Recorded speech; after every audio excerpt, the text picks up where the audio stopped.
Once upon a time in the heart of the ancient world, there reigned a king whose name would be whispered in awe for centuries to come. His name was Cyrus the Great, a ruler not only of lands but of hearts, a conqueror who sought to bring peace, prosperity, and wisdom to his empire. Cyrus was born into the royal family of the ancient Persian kingdom of Anshan, a region nestled between mountains and rivers in what is now modern-day Iran. But his destiny was not written in the stars of luxury and indulgence. Rather, it was shaped by hardship and ambition. When Cyrus was just a boy, the ruling Medes were in power, and his grandfather, King Astyages, ruled with a heavy hand, unaware of the prophecy that foretold his downfall. The prophecy spoke of a child born to challenge the Median throne, and it was this prophecy that filled the heart of Astyages with fear. He ordered that Cyrus be killed at birth, but the child's life was spared by a loyal servant. Raised in secret, Cyrus grew strong, wise, and brave beyond his years. The prophecy, it seemed, was not to be denied. As Cyrus reached adulthood, he learned of his true heritage. It was then that the fire of his destiny began to burn bright. The young prince, full of confidence and military prowess, decided it was time to challenge the Medes. With a small army of loyal followers, Cyrus marched toward the capital of the Medes, Ecbatana. His rise was swift, and with each victory, more people rallied to his cause, impressed by his fairness, vision, and respect for those he conquered.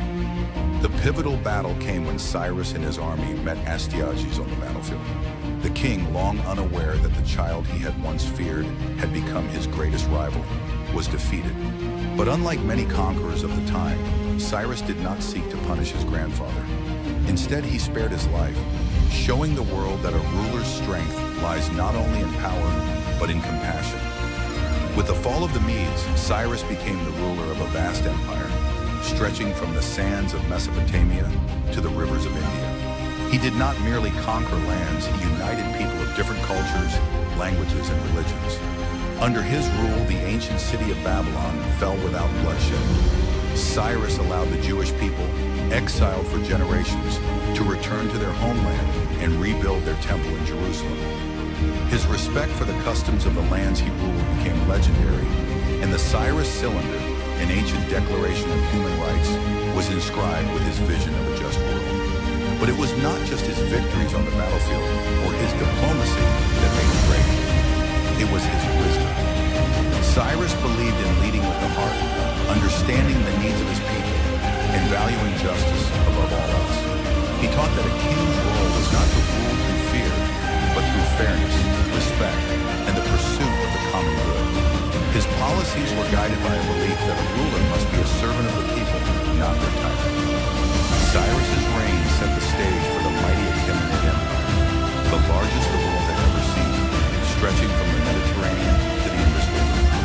But even as his empire grew, his legacy was not defined by the size of his kingdom, but by the principles he embodied.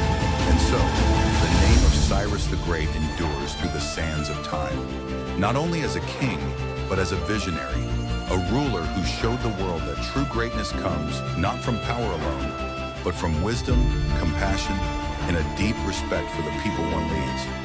His story, immortalized in history, reminds us that the greatest empires are built not on conquest, but on the foundation of justice in the hearts of the people. And that, my friend, is the story of Cyrus the Great, the king who changed the world.